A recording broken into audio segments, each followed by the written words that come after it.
Olá pessoal, tudo bem com vocês? Sejam bem-vindos a mais um encontro. Não esqueça de se inscrever no canal, de comentar, de curtir e de compartilhar o nosso vídeo. Hoje nós vamos falar sobre o filósofo Pedro Abelardo. Pedro Abelardo ficou conhecido pela dialética e pela lógica. Então vamos lá. Pedro Abelardo, ele era francês, nasceu no século XII, em plena Idade Média. O Pedro Abelardo, ele é lembrado pelo romance que teve com Heloísa, porém Heloísa, ela entra para a vida religiosa, ela vai para o convento e Pedro Abelardo segue seu caminho e vai para a vida religiosa e se torna monge. O que eu vou apresentar para vocês é a disputa sobre os universais. Porém, para nós termos uma clara compreensão, é necessário uma pequena introdução sobre metafísica. Meta, além da física. Metafísica que foi criada com Platão. Para ter uma clara compreensão, peguem o meu vídeo sobre Platão. Ele vai criar um mundo das ideias. Então, aí de forma bem rápida, o Platão ele percebe o quê? Que os entes eles possuem a mesma forma. Então, por exemplo, a gente tem aqui 3 marca-textos.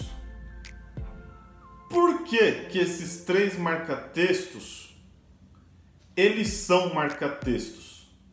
Porque eles possuem o quê? A essência marca-texto. Então eles possuem a mesma forma e essa forma é a origem da sua essência, né? Que faz com que eles sejam marca-texto.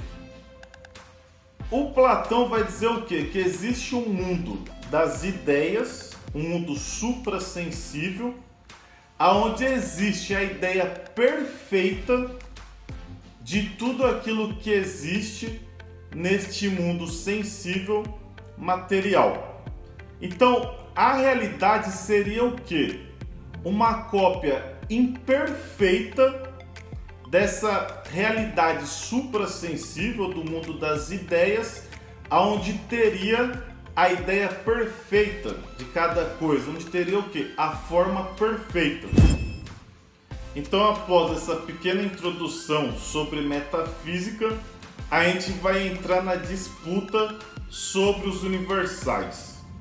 Então, o que seriam os universais? Os universais seria essa ideia perfeita do mundo das ideias de Platão.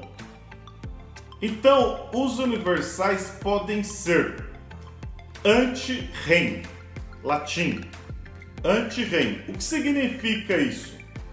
Isto é, antes das coisas sensíveis, ou seja, existem em si e por si. Esse anti-rem representa aí a escola filosófica realismo exagerado. Foi a tese de Guilherme de Champeau e em parte de Anselmo. Retoma posições platônicas. Então, o anti-rem, para essa teoria, esses universais, essas ideias perfeitas, que seria a essência de tudo que existe, elas existem antes dos seres. Elas existem como realidades, né? Por isso que se diz que é um realismo exagerado, porque para o realismo exagerado seriam essas ideias reais. Também faz relação com o realismo moderado, que foi a tese de São Tomás. Os universais existem ante-rem, na mente de Deus, in-rem como forma das coisas e post-rem como conceito mental. Segundo, post-rem. ou seja, na mente como conceitos abstratos. Aqui é uma referência, né, à escola filosófica conceitualismo, que foi a tese propugnada sobretudo por Abelardo, que porém admitia certa relação com a realidade das coisas no que se refere ao status comunis. O que significa isso? Para o Abelardo, os universais eles estariam na mente das pessoas. Então, existem os seres individuais e para ele os universais seria a abstração que nós fazemos na nossa mente dos seres individuais, né?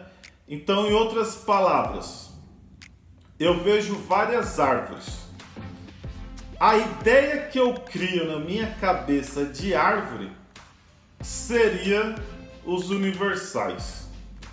Também é uma relação com o realismo moderado, que foi a tese de São Tomás. Os universais existem ante-rem, na mente de Deus, in-rem, como forma das coisas, e post-rem, como conceito mental. Terceiro, in-re, ou seja, nas coisas sensíveis como suas conotações ontológicas. É uma relação com a escola filosófica realismo moderado. Foi a tese de São Tomás. Os universais existem ante-rem, na mente de Deus, in-re, como forma das coisas, e post-rem, como conceito mental. Então, para esse pensamento in-re, os universais eles estariam nas coisas, né? Seria a estrutura, a forma das coisas. E quarto, como puros nomes. O que significa isso? Sem uma relação estrutural com as coisas. E aí é uma referência à escola filosófica nominalismo. Foi a tese propugnada por Rosselino e também por Ockham. O universal é puramente um nome que se refere a mais indivíduos.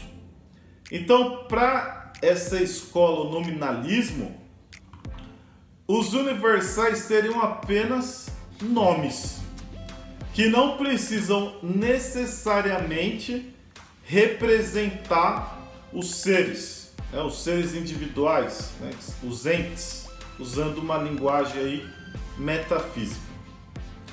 Beleza? Não esqueça de comentar, de curtir e de compartilhar o nosso vídeo.